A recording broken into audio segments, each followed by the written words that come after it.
नमस्कार दर्शकों, ये है MNS न्यूज नेटवर्क। मैं हूँ आपके साथ आरती। आइए देखते हैं आज की कुछ खास खबरें। अब आंध्र प्रदेश के मुख्यमंत्री जगन मोहन रेड्डी की बहन दबंगई पर उतरी, पुलिस वालों को थप्पड़ मारे। सत्ता से जुड़े लोगों, राजनीति और उनके परिजनों से आशा की जाती है कि वे कोई भी कानून विरोधी कार्य नहीं करेंगे और आम लोगों की मुश्किलें सुलझाने में मदद करेंगे, परंतु स्थिति इससे भिन्न दिखाई देती है। सत्ता से जुड़े लोगों, राजनीति और उनके परिजनों से आशा की जाती है कि वे कोई भी कानून विरोधी कार्य नहीं करेंगे और आम लोगों की मुश्किलें सुलझाने में मदद करेंगे, परंतु स्थिति इससे भिन्न दिखाई देती है। इसका नवीनतम उदाहरण आंध्र प्रदेश के मुख्यमंत्री जगन मोहन रेड्डी की बहन तथा YSR तेलंगाना पार्टी की प्रमुख YS शर्मिला ने 24 अप्रैल को पेश किया। शर्मिला पूर्व मुख्यमंत्री YS राजशेखर रेड्डी की बेटी है। दरअसल शर्मिला तेलंगाना राज्य लोक सेवा आयोग के प्रश्न पत्र लीक केस के सिलसिले में विशेष जांच दल सीट के दफ्तर पर जा रही थी तथा पुलिस उनके घर पहुंचकर उन्हें हिरासत में लेना चाहती थी। पुलिस ने शर्मिला को गाड़ी के गेट पर ही रोकने की कोशिश की। इस दौरान एक पुलिस अधिकारी और कुछ कांस्टेबल शर्मिला की गाड़ी के सामने खड़े हो गए, लेकिन शर्मिला ने अपने ड्राइवर को गाड़ी बढ़ाने को कहा और अधिकारियों को रोकने के बावजूद ड्राइवर गाड़ी बढ़ाने लगा। इसके बाद नाराज पुलिस अधिकारी ने जब ड्राइवर को गाड़ी से खींचकर बाहर निकाल दिया तो शर्मिला भड़क गई और कार से बाहर आकर पुलिस अधिकारी से भिड़ गई। पहले तो दोनों के बीच बहस हुई और इसके बाद शर्मिला ने इस पुलिस अधिकारी को थप्पड़ मार दिया। यहीं पर बस नहीं, कुछ देर बाद शर्मिला ने एक अन्य पुलिस वाले को भी थप्पड़ जड़ दिए, जिससे कुछ देर के लिए वहां तनाव का माहौल बन गया।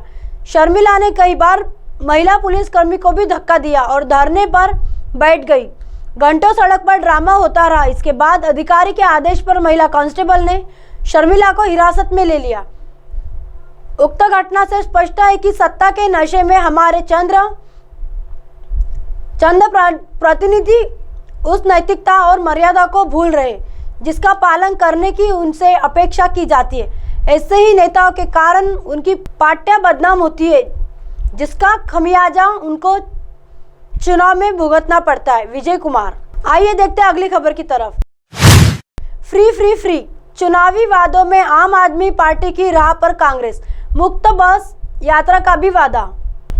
ठीक 10 बरस पहले वर्ष 2013 के दिल्ली विधानसभा चुनाव में आम आदमी पार्टी की जीत के लिए बात तत्कालीन कांग्रेस उपाध्यक्ष राहुल गांधी ने कहा था कि हम आपसे सीखेंगे, आम आदमी को कांग्रेस से जोड़ेंगे।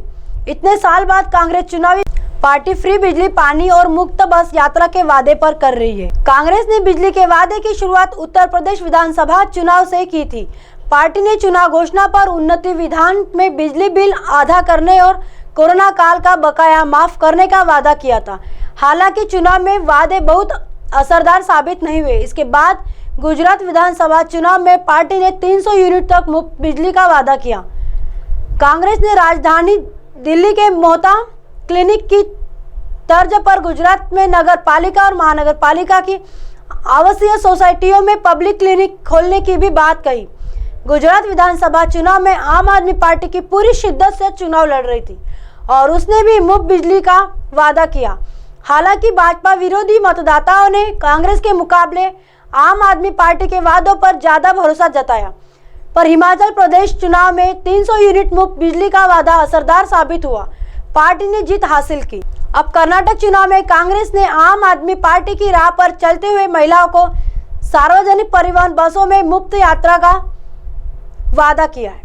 यह पार्टी की 5वीं गारंटी है। इससे पहले पार्टी ने 200 यूनिट फ्री बिजली, परिवार की प्रमुख महिला को 2000 रुपये हर माह, BPL परिवार के हर सदस्य को 10 किलो मुफ्त चावल और बेरोजगारों को 3000 रुपये भत्ता देने का आश्वासन दिया।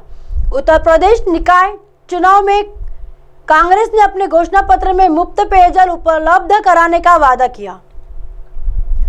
प्रदेश कांग्रेस अध्यक्ष ब्रजलाल खाबरी ने 18 सूत्रीय घोषणा में कहा कि हर नागरिक को शुद्ध पेयजल निःशुल्क उपलब्ध कराया जाएगा।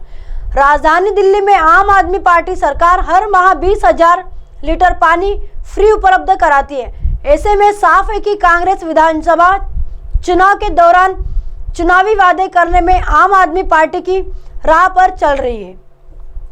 आइए देखते हैं अगली खबर की तरफ। महाराष्ट्र, इस मामले में बैकफुट पर महाराष्ट्र की शिंदे सरकार, कहा लोगों की सहमति के बिना। महाराष्ट्र के मुख्यमंत्री एकनाथ शिंदे ने शुक्रवार को कहा कि रत्नागिरी जिले के बारसू गांव में प्रस्तावित रिफाइनरी परियोजना को स्थानीय लोगों की सहमति के बिना लागू नहीं किया जाएगा। इसके साथ ही उन्होंने क्षेत्र में शांति बनाए रखने की अपील की। उन्होंने यहां संवाददाताओं से बातचीत करते हुए दावा किया कि बारसू गांव में स्थिति शांतिपूर्ण है। इससे पहले दिन में रिफाइनरी का विरोध कर रहे प्रदर्शनकारी गांव में एकत्र हुए थे। पुलिस ने प्रदर्शनकारियों को तितर बितर करने के लिए राजापुर तहसील के बारसू और सोलगांव गांव में आंसू गैस का इस्तेमाल किया और शिवसेना यूटीबी के सांसद विनायक राउत को हिरासत में ले लिया। परियोजना स्थल पर नहीं हुआ कोई लाठीचार्ज। शिंदे ने कहा कि उन्होंने रत्नागिरी के जिलाधिकारी और पुलिस अधीक्षक के साथ साथ जिले के प्रभारी मंत्री उदय सामंत ने बात की है कि और जिलाधिकारी ने उन्हें बताया कि परियोजना स्थल पर कोई लाठीचार्ज नहीं हुआ। उद्धव ठाकरे पर साधा निशाना। शिवसेना यूटीबी नेता उद्धव ठाकरे का जिक्र करते हुए कहा, एक पूर्व मुख्यमंत्री ने खुद ही केंद्र सरकार को बारसू का सुझाव दिया था। मुख्यमंत्री का पद गंवाने के बाद वह परियोजना का विरोध कर रहे हैं। कोई व्यक्ति इस तरह के दोहरे मानदंड कैसे रख सकता है। ग्रामीणों से समर्थन में उतरे उद्धव ठाकरे। ठाकरे की पार्टी रिफाइनरी का विरोध कर रहे ग्रामीणों का समर्थन कर रही है। मुख्यमंत्री शिंदे ने कहा, हमारी सरकार लोगों की सरकार है और हम उनके खिलाफ नहीं है। हम स्थानीय लोगों की सहमति के बिना कदम आगे नहीं बढ़ाएंगे। 70% लोग कर रहे परियोजना का समर्थन। उन्होंने यह भी दावा किया कि 70% से अधिक स्थानीय लोग परियोजना का समर्थन करते क्योंकि इससे रोजगार के मौके पैदा होंगे। शिंदे ने कहा, हम परियोजना का विरोध करने वाले शेष 30% लोगों को इसके फायदे बताएंगे। उन्होंने कहा कि इस संबंध में कोई राजनीति नहीं होनी चाहिए।